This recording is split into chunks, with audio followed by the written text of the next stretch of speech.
Au nom de Dieu, le miséricordieux, le très miséricordieux.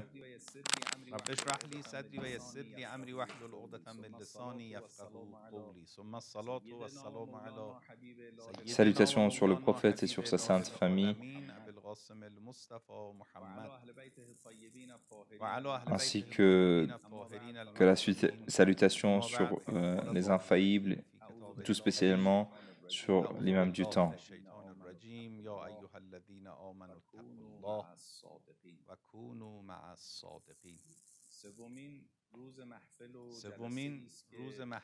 Voilà aux troisième nuit de commémoration du martyre de Sayyida Fatima. J'ai le plaisir de pouvoir intervenir au Centre islamique de France auprès de vous et de vous faire part de mon discours.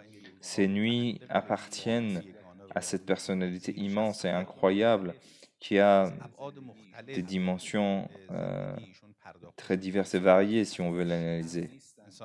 Beaucoup de personnes qui ne sont même pas musulmans ou même chiites ont décrit et dit des choses vraiment incroyables à propos d'elle. Cheikh Sadour nous rappelle un récit à propos de cela. Il dit qu'il y a 70 anges qui entourent la maisonnée du prophète, la maison de Fatima Zahra, et louent ses louanges. Un des grands savants, qui n'est pas aussi chiite, écrit à propos de Sayyid Zahra en disant, en nommant son livre Abiha, la mère de son père. Et il décrit là-bas toutes les caractéristiques de Fatima Zahra. Il dit que Fatima est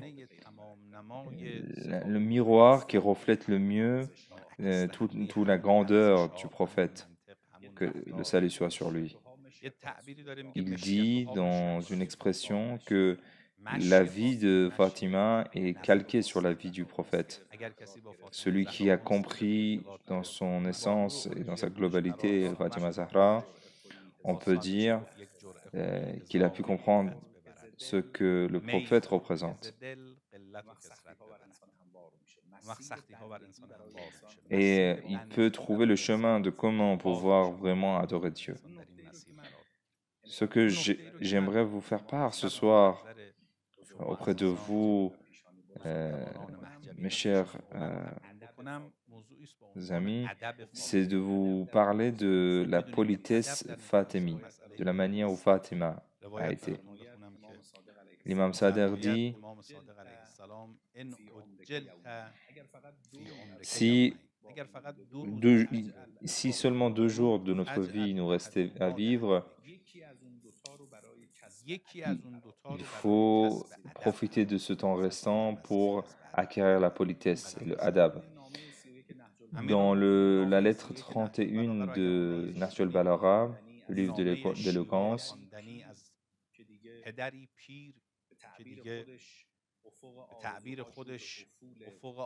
il se décrit comme un vieux père et interpelle l'imam Hassan qui est tout jeune. Dans cette lettre, c'est une lettre vraiment intéressante à lire pour vous tous, mes chers frères et sœurs. L'imam dit à son frère, avant que ton cœur s'endurcisse, je t'ai appris la politesse et je t'ai éduqué.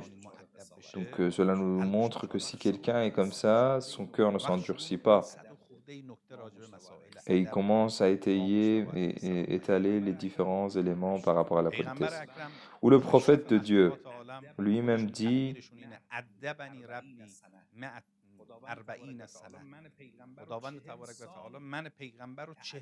Dieu m'a éduqué la politesse pendant 40 ans. Et ensuite, quand j'ai été prêt, il m'a fait descendre la prophétie. Et les imams également discutent beaucoup de ce sujet. L'un des imams dit que j'ai appris la politesse à travers 3 notions. Quelles étaient ces notions-là? Celui qui entretient des relations avec des personnes mauvaises, ça a un impact sur lui. Celui qui ne fait pas attention à ce qu'il dit, alors celui-ci sera déçu un jour, sera désolé un jour. Et celui qui va dans des endroits qui sont reconnus pour être un endroit de péché, un lieu de péché. L'imam Sadr dit à propos de cela, celui qui va et vient dans ces endroits, un jour peut être contaminé de l'ambiance qui y règne. Que Dieu nous en préserve. Tout cela pour dire pourquoi la politesse est si importante. Il y a différents niveaux de politesse devant Dieu, devant le prophète, devant l'imam, devant les parents, devant les voisins. Ce que je veux ici rappeler, c'est une notion qui est propre à Fatima Zahra. C'est comment Fatima a préservé la politesse devant Dieu, à travers la parole, à travers le comportement. À propos, et aussi la politesse vis-à-vis de la pensée. Une des... Ce dimension-là de la politesse est par rapport à la manière dont nous avons toujours un bon espoir vis-à-vis de Dieu et un doute positif vis-à-vis de lui. Où est-ce qu'on voit cela? C'est quand nous avons un problème dans notre vie, quand nous invoquons Dieu ou nous lui demandons quelque chose. Nos problèmes ne sont pas résolus, nos malades ne sont pas guéris, ou nous avons des problèmes financiers, ou nous faisons beaucoup de choses qui n'aboutissent pas. Et là, c'est le diable qui rentre en jeu, qui commence à nous inciter à avoir un doute négatif vis-à-vis de Dieu. Il faut avoir confiance en Dieu. Même si nous sommes en échec pendant 100 fois, il faut qu'on se relève une 101e fois et qu'on réessaye et qu'on continue à avoir confiance en Dieu. Et nous adorons Dieu comme la première fois. Une personne vient voir le prophète et lui dit que ça fait 3 ans que je demande quelque chose à Dieu. Et petit à petit, il y a un doute négatif qui commence à s'installer en moi. Le prophète lui dit, fais attention, c'est exactement à ce moment-là que le diable s'approche de toi. Car le diable lui-même a eu ce doute négatif. Quand il lui a été ordonné de se prosterner devant l'être humain, il dit, moi, je t'ai adoré pendant 6000 ans, je suis créé de feu. Lui qui est créé de terre, pourquoi est-ce que je dois me prosterner devant lui? Il a eu un doute négatif vis-à-vis de Dieu et c'est pour ça qu'il a été expulsé. Donc, il faut que l'être humain fasse attention qu'il ait toujours un doute positif vis-à-vis de Dieu et qu'on appelle cela comme une des meilleures adorations. Quand nous prions Dieu, quand nous invoquons Dieu, au moment où tu invoques, il faut avoir en tête qu'à ce moment-là précisément, Dieu va te donner ce que tu lui as demandé. On voit à quel point l'espoir naît au sein du cœur de l'être humain. On donne l'exemple aussi du prophète Ayoub, où le Coran décrit à propos de lui qu'il n'a eu jamais un doute négatif vis-à-vis de Dieu. Il était patient, il était endurant, il était résistant. Et à propos de Sayyidah Fatima, dont nous vivons les moments qui lui sont voués, dans le pèlerinage, dans la ziyara qu'on fait pour elle, il est dit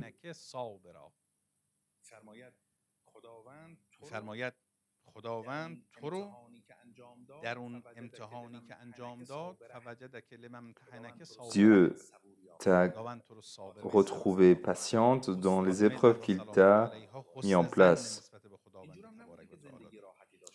on sait qu'ils n'ont pas eu la vie facile non plus. Quand elle a eu 5 ans, elle a perdu sa mère. Comment on a aussi fait du mal à son père, on lui a cassé les dents.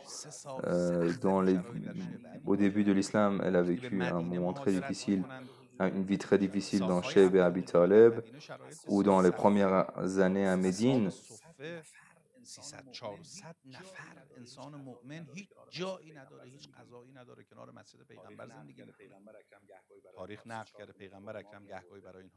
Beaucoup de choses ont été difficiles à ses débuts. Beaucoup de personnes étaient affamées.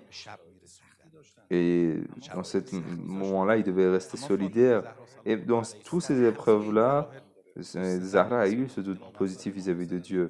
Imam Hassan et l'imam Hussein, quand leur mère était malade, ils ont prié pour la guérison de leur mère. Et que leur mère décède, ils n'ont pas de doute négatif vis-à-vis de Dieu. Ça, c'est cette politesse qu'on détermine dans la pensée. Il faut toujours avoir ce doute positif vis-à-vis de Dieu. J'ai vu beaucoup de personnes qui n'ont pas pu préserver cela. Quand beaucoup de problèmes s'affligent sur l'être humain, la confiance en Dieu prend un coup, se brise. Je vois des jeunes qu'avec des petits problèmes qu'ils ont, ils s'éloignent de Dieu. Si il est conscient de la grandeur, de la richesse d'avoir confiance en Dieu, il ne laissera jamais cela. Il faut tout faire pour rester endurant et tenir face aux problèmes. Dans la sourate Ali Imran, par rapport à la guerre de Uhud, vous pouvez le voir, comment les musulmans ont vécu difficilement. Mais les musulmans qui n'avaient pas de problème n'ont pas tremblé. Et le Coran leur promet la récompense ultime. Ils n'ont pas dit que nous sommes dans la voie du prophète, de ta voie. Ils ont appris à être endurants dans la voie de Dieu. Ensuite vient la politesse dans la parole. Il faut que ce qu'on dit, comment on discute avec Dieu, on dialogue avec Dieu, il faut qu'on le fasse de manière respectueuse. Le meilleur des noms appartient à Dieu. Les différents noms qui sont cités appartiennent à Dieu. On voit à quel point cela est d'un haut niveau. Oh le miséricordieux, oh le juste. Il faut parfumer nos bouches avec ces mots si importants. Je vous rappelle ici une histoire de la tribu de Issa et de la tribu de Moïse, qui était jaloux.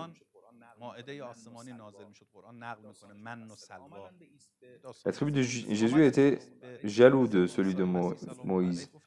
Il lui demande à Jésus de leur donner la même chose que le tribu de Moïse. Et le Coran dit que la manière dont ils ont parlé à Jésus, à Issa, ce n'était pas une manière où on parle à un prophète. Le Coran dit, les apôtres ont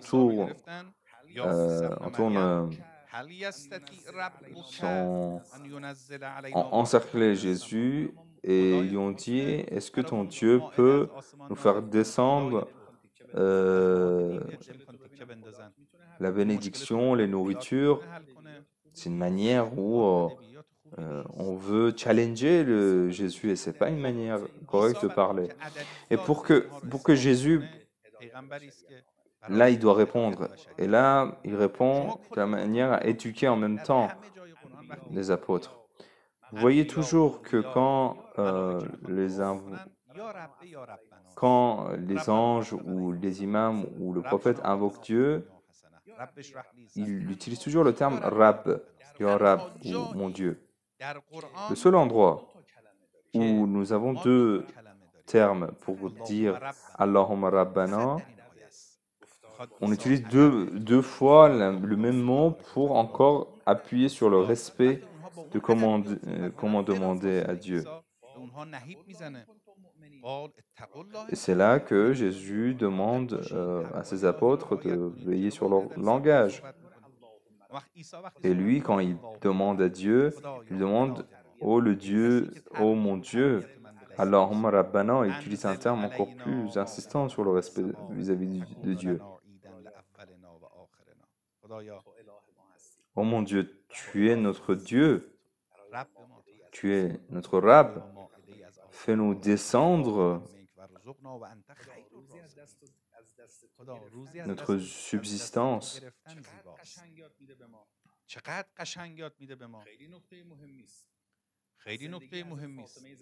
De la vie de Sayyidah Fatima, il faut aussi en parler.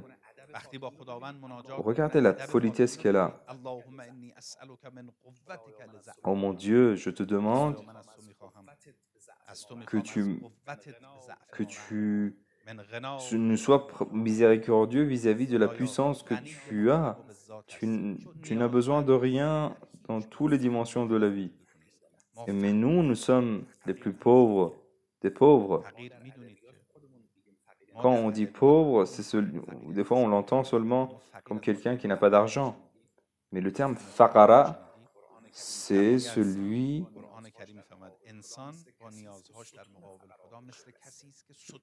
C'est aussi décrit de la manière des vertèbres. L'être humain vis-à-vis de Dieu, par rapport à tous les besoins qu'il a, c'est comme si il se tient devant lui avec les vertèbres cassées. Il est pauvre.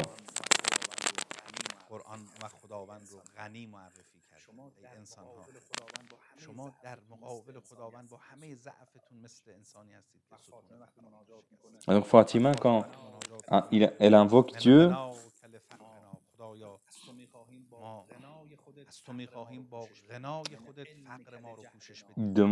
elle demande à Dieu de combler son ignorance avec la science de Dieu.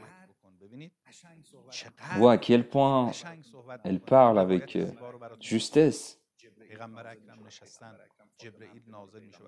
Une autre histoire où l'ange Gabriel descend auprès du prophète et Fatima est à côté. Gabriel dit à Fatima qu'elle demande ce qu'elle veut qu'on lui exauce.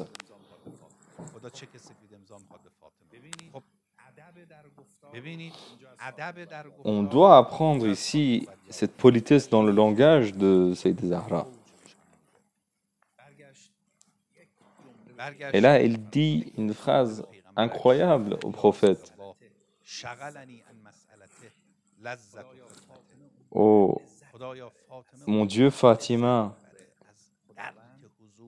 elle prospère tellement être en la présence de Dieu qu'elle ne pense à aucune autre chose.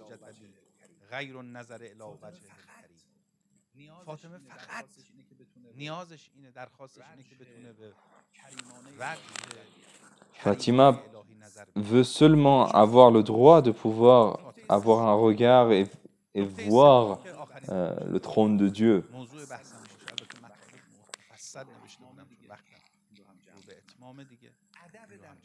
La politesse dans le comportement, c'est le point suivant. Devant Dieu, il faut préserver un comportement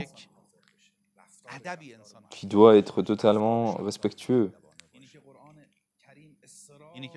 Quand le Coran nous dit que Dieu aime les gens purifiés dans leurs attributs. Dans l'histoire de la mosquée de Al-Quba et la mosquée Al-Zirar,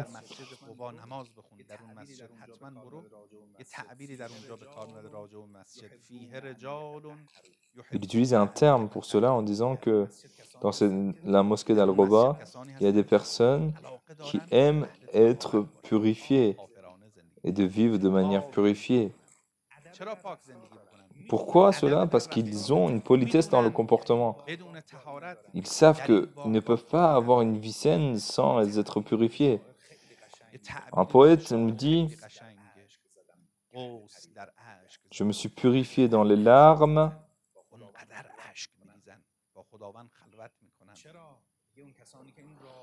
Ceux qui sont sur le cheminement vers Dieu se purifient à travers les larmes. Parce que tant que tu n'es pas pur, tu ne pourras pas être parmi les purifiés. Je vous raconte aussi un récit du prophète.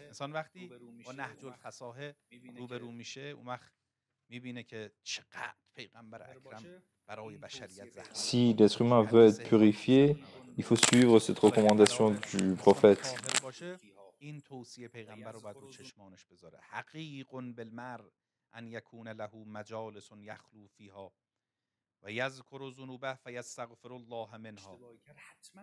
Si quelqu'un fait une erreur, il faut qu'il se donne un temps dans la journée pour qu'il soit seul. Pourquoi j'ai dit ça? Pourquoi j'ai fait ci? Pourquoi j'ai fait ça? Et il faut qu'il se rappelle de ses péchés. Et à cause de la politesse qu'il a par rapport à son comportement, il s'obligera de s'excuser auprès de Dieu. Fatima Zahra est incroyable dans ce domaine également. Elle est purifiée de manière ultime devant le prophète. Elle donne alors qu'elle en a besoin elle-même de ses biens. Elle ne dit aucun mot incorrect ou incomplet. Fatima Zahra est un miroir qui reflète parfaitement le prophète, les attributs du prophète. Et devant son imam, qui est l'imam Ali, elle dit que mon être soit sacrifié pour toi, ô Ali. Apprenons la politesse de la vie de ces Zahra, que Dieu nous permette à tous d'acquérir les différentes connaissances de la vie de ces Zahra. Salutations sur le prophète et sur sa sainte famille.